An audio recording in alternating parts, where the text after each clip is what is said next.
In spite of how informed I believed I was embarrassingly ignorant of some of these very profound issues that were happening literally right under my nose in a town in which I live, a town in which I love, and a town to which I am passionately and unconditionally committed. I used to travel all over the country, and people, no matter where I went, people, oh, Naperville, I know Naperville, I've heard of Naperville.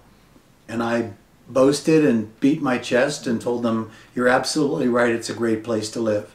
In the CNN Money Magazine report on the best places to live in America, the 2008 results placed Naperville, Illinois at number 3.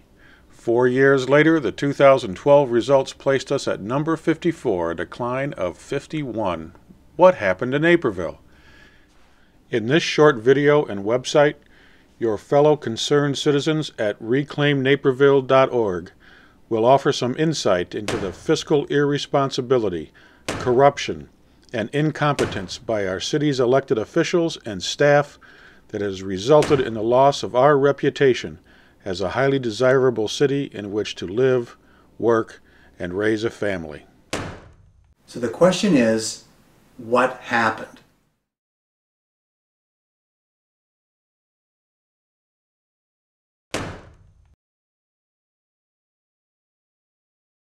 The mission of the government of the city of Naperville is to preserve the quality of life by providing municipal services that are responsive to the needs of the residents and businesses and are reliable, efficient, and fiscally responsible.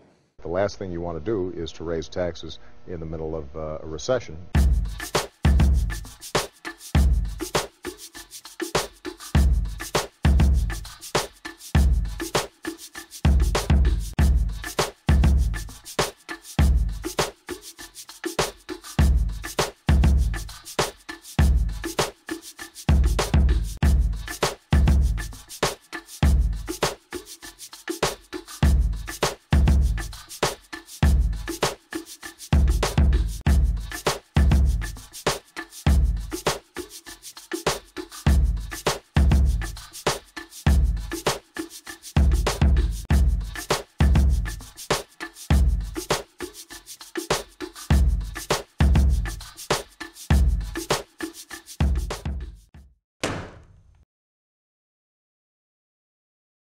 That I think it's absurd that a city attorney can rule on a motion being presented by another city attorney. The question really shouldn't be are you for it or against it. It was voted on by 64% of the residents of Naperville, and a 2-to-1 margin said they wanted districts. Now that it's coming up for a revote at a municipal election where less people can overturn it than voted no originally, I think that's wrong. You know, the people already voted on this, and the city did everything they could to delay implementation, and it still hasn't been implemented. So already we're voting to reverse the will of the people. And what really bothers me about this is this whole Yes at Large movement began at this dais when Grant Worley ordered our city legal department to do the legal work to find out what it would take to undo the will of the people.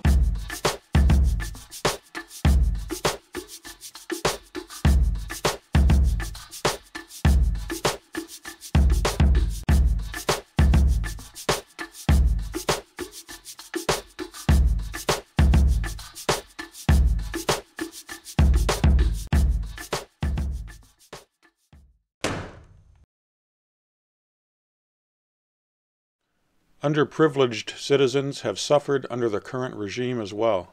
The well-known food bank Loaves and Fishes lost critical grant funding. City manager Doug Krieger blamed failures of multiple sources within his organization. When asked about how multiple errors were made and non-compliance went unchecked, he responded, "I don't think I have a good answer for you." But the problems don't end there.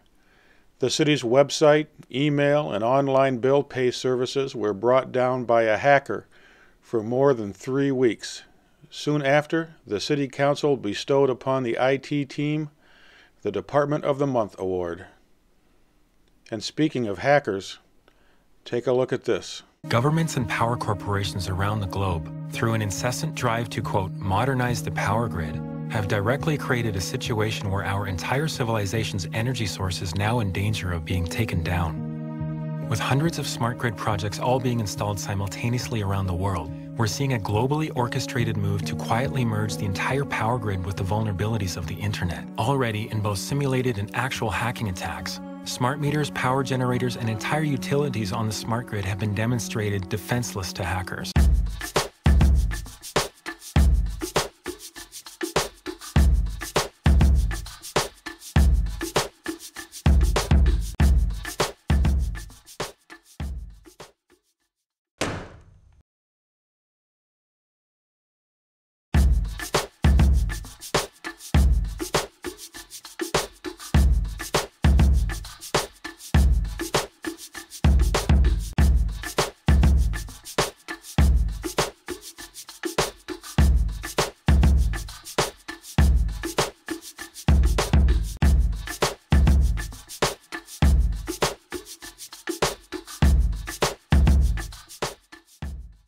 On January 23rd, with premeditated malice and forethought, our city manager, in collusion with our city's administrative police chief, ordered an all-out assault on many of the citizens' personal property by cutting locks, illegally trespassing, threatening tax-paying citizens, mostly women and elderly, and actually arrested two of our stay-at-home moms on trumped-up charges when the full force of the city's police department is turned on its own people. It's time for a radical and immediate change. I think it's important for our city to maintain the way that's been run for many, many years. There wasn't a problem with it, so why change it? If it ain't broken, don't fix it. So if the watch isn't broke, why try and fix it?